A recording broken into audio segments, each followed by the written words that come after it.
guys, welcome or welcome back. It's Paula with another video.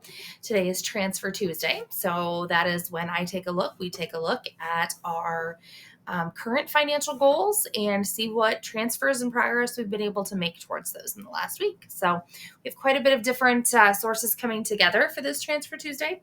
So the first one I have listed is gym rollover. So I had money saved for a yearly and annual workout subscription. I had $200 saved and I got a Cyber Monday deal. So I ended up only paying $153 and change. So that $46 is going towards our financial goals.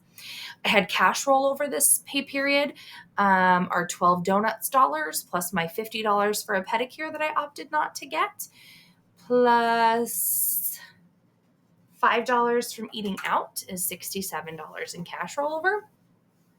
Just in our budget in general, we have a rollover because our school lunch bill was significantly less than I budgeted for, which is somewhat by design. I knew it would be. I didn't know what it would be because it's variable, but I try to budget on the high side. So of our budget, we have $66 to roll over.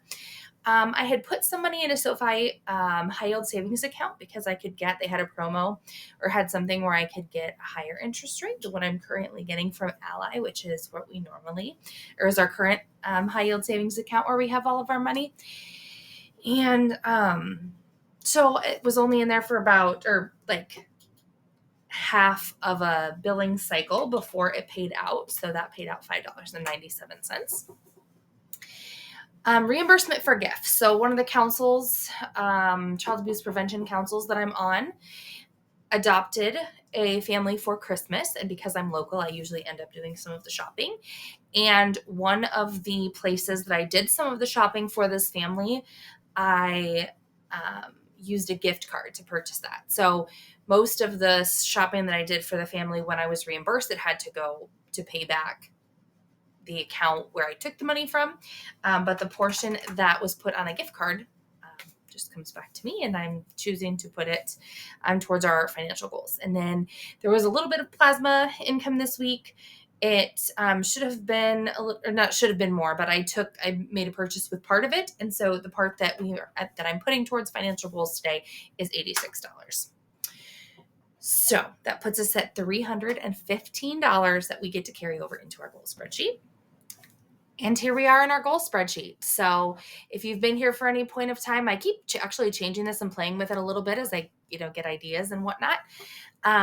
Emergency fund is a general goal that we have that we're not currently in the month of December. I'm sort of taking a break from funding that until we start a new challenge up at the beginning of the year.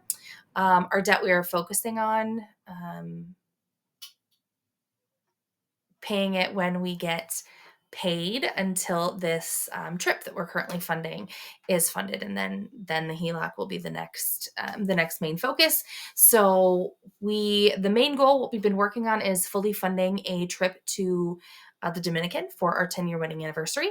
So I have the lodging paid for, 100% funded.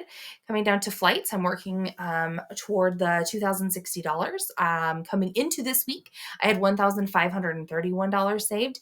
We're going to put that entire $315 toward that today that we have to put towards our goals. That puts us at $1,846 saved for our flights, $214 remaining, and that puts us at 90% funded. I desperately want to finish this with our first paycheck in December, which is later this week. So hopefully that will be doable because I would like to move to focusing on something else. I have a very all or nothing mind frame.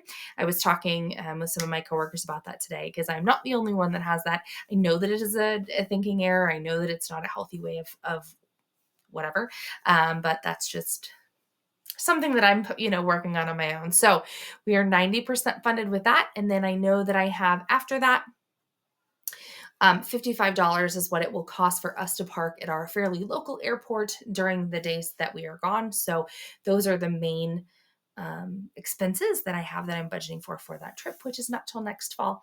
After there's some things I have sort of, on my mind, like my kids' passports. I have $200 saved in cash. And so I needed another $205 to go get a passport for each of them, as well as I don't have a next trip planned, but I would like some money saved up. Last year, my son and I went to a WNBA game. My husband and I went to a WNBA game.